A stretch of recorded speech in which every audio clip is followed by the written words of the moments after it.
नमस्कार दोस्तों, आप सभी का स्वागत है आपके अपना परिवार मार्केट मंत्रा में। तो हम लोगों को रामदेव अग्रवाल जी की तरफ से ये न्यूज़ तो देखने को मिली ही थी कि 30,000 तक निफ्टी जा सकती है। FIIs begin to re enter India says Ramdev Agrawal. Ramdev Agrawal ji ने ये तो बोला था कि एफआई दोबारा मार्केट में प्रवेश करेंगे और जो हमारी इंडिया मार्केट है वो 30,000 तक जाते हुए दिख सकती है। और उसके बाद ही हम लोगों को सीएलएसए की तरफ से काफी बड़ी न्यूज अपडेट देखने को मिल रही है। आफ्टर ₹1,20,000 यानी कि 1,20,000 करोड़ रुपए जो एफआई अभी तक इंडियन मार्केट से निकाल चुकी है, यानी कि भारी सेलिंग कर चुकी है।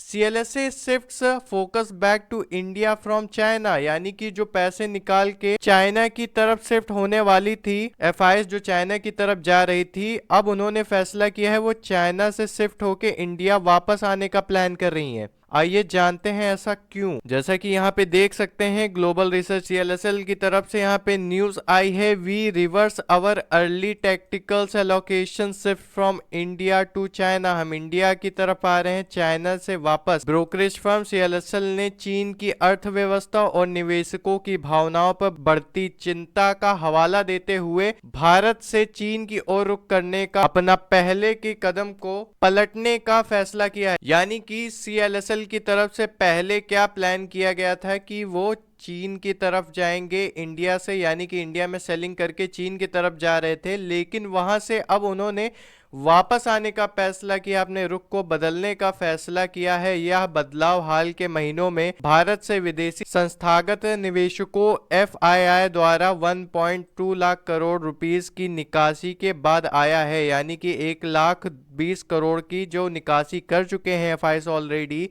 उसके बाद ये न्यूज आई है जिसका असर भारतीय बाजार पे पड़ते हुए दिखेगा। जाहिर सी बात है, इतने सेलिंग के बाद यहाँ पे काफी भारी गिरावट देखने को मिली है। वहीं दोबारा अगर ऐसी न्यूज आती है तो जाहिर सी बात है मार्केट अभी हम लोग की जो बेरिश हो रखी है वो बुलिश होती हुई नजर आ सकती है। सीएसएल ने कहा है कि चीनी इक्विटी को कई झटके लगे हैं जिन्हें तीनों में दुर्भाग्य कहा गया है। ब्रोकरेज फर्म ने व्यापार तनाव के फिर से उभरने की ओर इशारा किया है, खासकर ट्रम्प 2.0 यानी कि ट्रम्प की जो फिर से सरकार बनी है परिदृश्य के तहत, जो ऐसे समय में व्यापार युद्ध को बढ़ा सकता है। इसीलिए सीएसएल ने अपने व्यापार तनाव को यहाँ पे जाहिर किया है। इसके अतिरिक्त सीएलएसएल का मानना है कि चीन की नेशनल पीपल्स कांग्रेस यानी कि वहां की जो पार्टी है द्वारा घोषित प्रोत्साहन, यानी कि उनके द्वारा जो ऑफर दिया गया था उससे सीएसएल अनसेटिस्फाइड लग रही है। उन्होंने प्रोत्साहन को नकारा है। यहाँ पे एनपीसी प्रोत्साहन तोड़ने से रिफ्लेशनरी लाभ के साथ जोखिम को काम करने के बराबर है, ऐसा मानना है सीएलएसएल का, क्योंकि सीएलएसएल को चिंता है कि इन कारणों के कारण, यानी कि वहां पे जो टर्म्स एंड कंडीशन लागू की है उसके कारण विदेशी निवेशक चीन से अपना पैसा वापस खींच सकते हैं, यानी कि जो एफआईआईज आने वाले हैं इन टर्म एंड कंडीशन से अनसेटिस्फाइड होकर चीन से पैसा वापस खींच सकते हैं। विशेष रूप से निवेशक जिन्होंने सितंबर में पीबीओसी के प्रारंभिक प्रोत्साहन के बाद निवेश किया था। सीएसएल ने कहा है कि एमएससीआई चीन और भारत दोनों में इस अवधि में अमेरिकी डॉलर के संदर्भ में 10% की गिरावट आई है, इसलिए हमने बदलाव करने में कोई कमी नहीं छोड़ी है। साथ ही साथ सीएसएल की नई रणनीति में अब भारत में 20% अधिक निवेश करना शामिल है, यानी कि सीएसएल ने अभी तक जो भारत में निवेश किया है वो कह रहे हैं कि भारत में 20% अधिक निवेश करने वाले हैं, क्योंकि उसका मानना है कि चीन की आर्थिक दृष्टिकोण अधिक अनिश्चित हो गई है। साथ ही साथ यहाँ पे बड़े अपडेट्स आ रहे हैं नेस्डेक की तरफ से। नेस्डेक में आज के दिन 2.24% यानी कि 2.24% की मार्केट में आज गिरावट देखने को मिली है। सिर्फ नेस्डेक में ही नहीं, साथ ही साथ एसएनपी में भी यहाँ पे हम लोगों को 1.32% 0.3% की गिरावट देखने को मिली है और डाउन जोन्स में भी हम लोगों को यहाँ पे 0.70% की यहाँ पे आज गिरावट देखने को मिल रही है। अब यहाँ पे क्वेश्चन ये बनता है कि जब से ट्रंप की सरकार बनी है तब से मार्केट तो बूम कर रही है, इतनी ज़्यादा मार्केट अपर सर्किट लगा रही है, लगातार मार्केट एक ही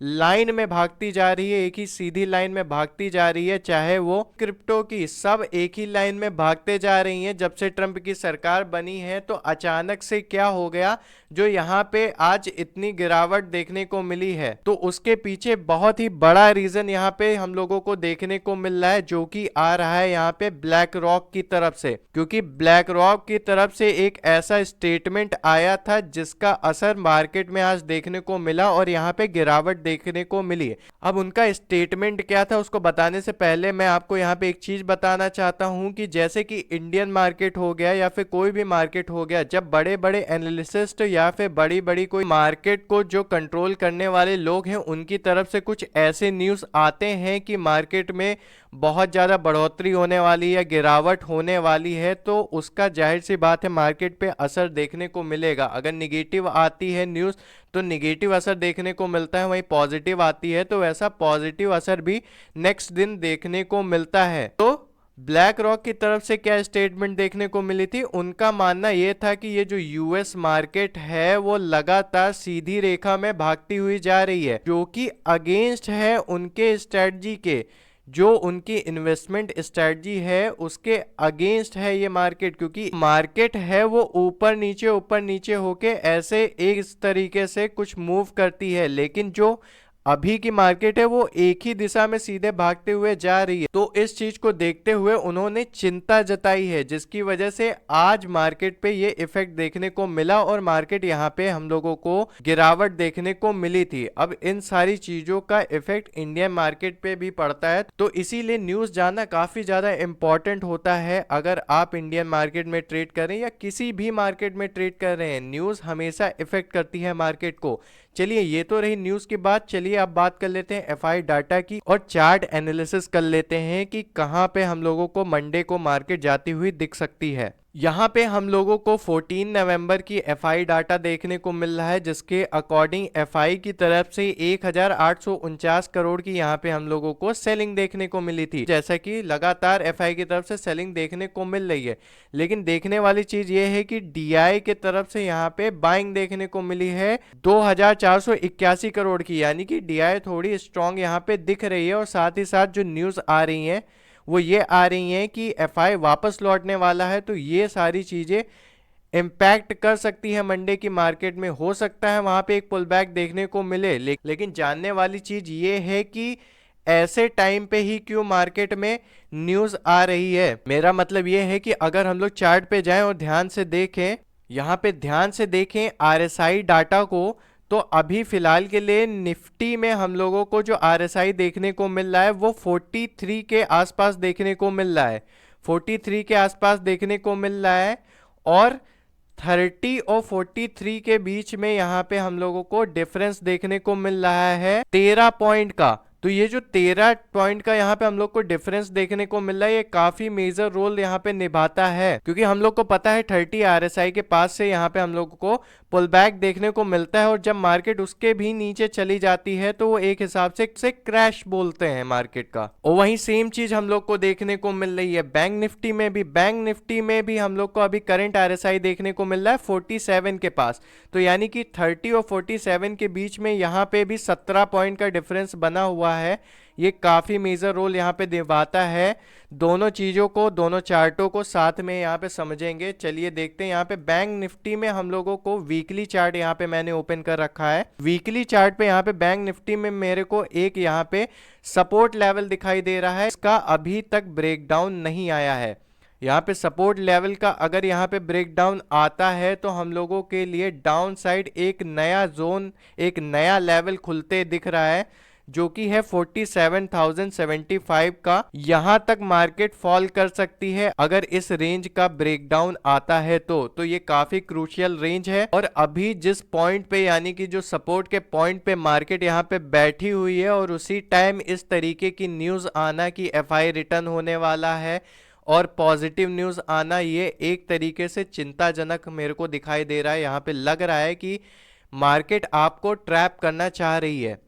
तो यहाँ पे काफ़ी ज़्यादा सावधान रहेंगे आप मंडे की मार्केट में।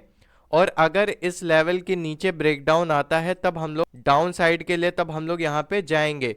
वहीं बात कर लेते हैं निफ्टी की। तो यहाँ पे निफ्टी में वीकली चार्ट पे हम लोगों को यहाँ पे एक सपोर्ट लेवल देखने को मिल रहा था और वो सपोर्ट लेवल था 23,900 का। यहाँ पे वीकली चार्ट पे हम लोग को एक सपोर्ट लेवल देखने को मिल रहा था और काफ़ी बड़ा सपोर्ट लेवल था, ये अगस्त का सपोर्ट लेवल था।